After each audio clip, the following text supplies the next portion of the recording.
ভারপ্রাপ্ত চেয়ারম্যান জনাব তারেক রহমান, তিনি যে মৃত্যুমুখে পতিত হয়েছিলেন এই স্বৈর সরকারের আমলে, সেই পতিত সরকার যাকে মেরে ফেলতে চেয়েছিল, তিনি সুদূর দূর থেকে নেতৃত্ব দিয়ে সমগ্র জনগণকে ঐক্যবদ্ধ করেছেন, আমাদের রাজনৈতিক দলকে ঐক্যবদ্ধ করেছেন। এটাই হলো আমাদের ইতিহাস। বিএনপির 17 বছর যে রক্তাক্ত ইতিহাস, অনেক ভাই, অনেক বোন নির্যাতিত, খুন গুম হয়েছে, তাদেরকে যেন এই বইয়ের মধ্যে আমরা খুঁজে পেয়েছি। এবং এই ইতিহাস শুধুমাত্র একটি খণ্ডের ইতিহাস। আমরা জানি আমাদের অনেক আরও না জানা ইতিহাস কিন্তু রয়ে গেছে, যেগুলো হয়তো পরবর্তীতে আমাদের মাঝে চলে আসবে এবং সেগুলো আমরা লিপিবদ্ধ করব।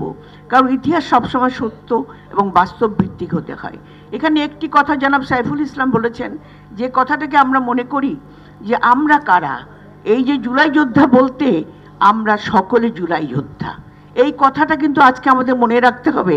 আমাদের আপসীর নেত্রী দেশনেত্রী বেগম খালেদা জিয়া, যিনি কারাগারে যাওয়ার সময় যিনি বলে গিয়েছিলেন দেশ বাঁচাও মানুষ বাঁচাও, যিনি তার আপসীর নেতৃত্ব দিয়ে আজ পর্যন্ত লড়াই করে চলেছেন, তার যে অতুলনীয় ইতিহাস, সেই ইতিহাসের পিছনে আজকের এই যে জুলাই গণ অভ্যুত্থানের ইতিহাস কিন্তু রচিত হয়েছে। আমাদের নেতা ভারপ্রাপ্ত চেয়ারম্যান জনাব তারেক রহমান, তিনিও কিন্তু তিনি যে মৃত্যুমুখে পতিত হয়েছিলেন এই স্বৈর সরকারের আমলে, সেই পতিত সরকার যাকে মেরে ফেলতে চেয়েছিল, তিনি সুদূর দূর থেকে নেতৃত্ব দিয়ে সমগ্র জনগণকে ঐক্যবদ্ধ করেছেন, আমাদের রাজনৈতিক দলকে ঐক্যবদ্ধ করেছেন। এটাই হলো আমাদের ইতিহাস। এই ইতিহাসকে মর্যাদা রাখতে হলে আমরা কিন্তু এখনও কঠিন সময়ে দাঁড়িয়ে আছি। যে দাঁড়ানোটা হলো আমাদের মানুষের সত্যিকারের একটা দেশের সুশাসন প্রতিষ্ঠা করা, যা কিনা আমাদের আগামী নির্বাচনের মধ্য দিয়ে আমরা যেটা সম্ভব করতে পারি।